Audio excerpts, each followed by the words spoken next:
Good morning, folks. Our Bible verse for this morning comes from the book of Romans, chapter 14 and verse 19.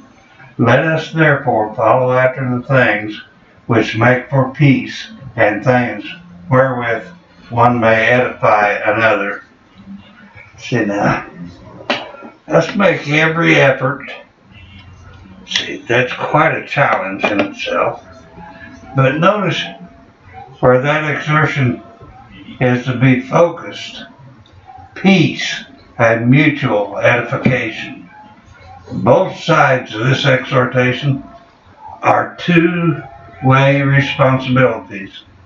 See, I must pursue and share peace if I am going to have it myself. See, I must edify and be open to being edified if mutual edification is going to happen. See?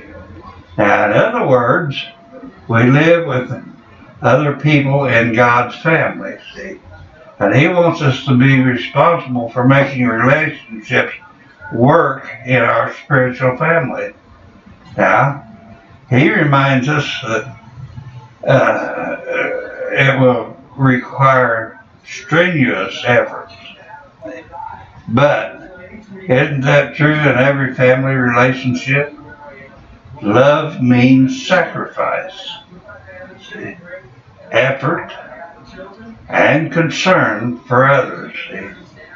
And then when we share our love willingly, however, see, we're much more likely to see it coming back to us. Think about it, folks. When we share, we get it back. Isn't that amazing how that works? When we give, it's given to us. See? So think about this, see? For every sacrifice, effort, and concern we show for others, we receive sacrifice, effort, and concern from others. It's amazing how God works, isn't it? Father, forgive me for my impatience, Lord, and my selfishness also, Lord. I ask you to defeat the bad attitude and competitiveness that I often display in arguments and disagreements with others in your family.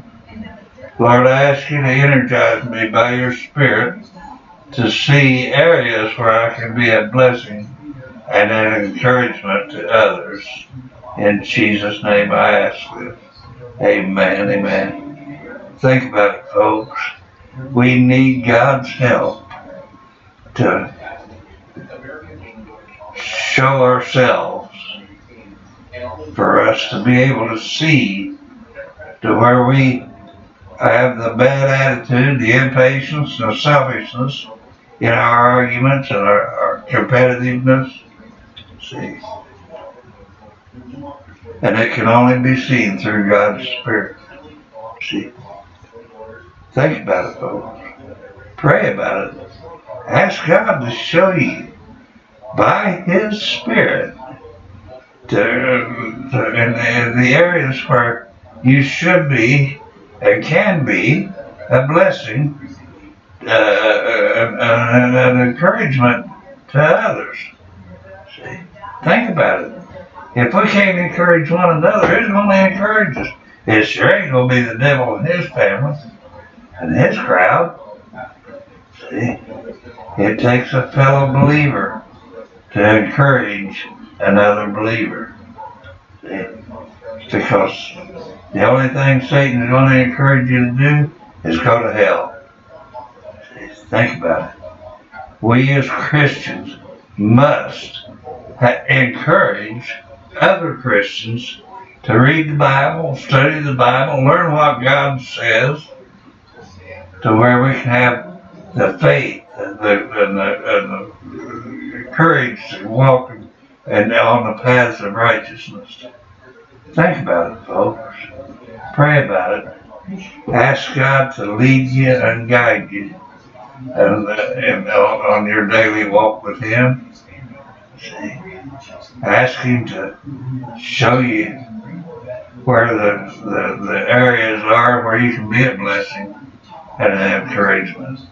And folks, with that, I'm going to say that's all for today, folks.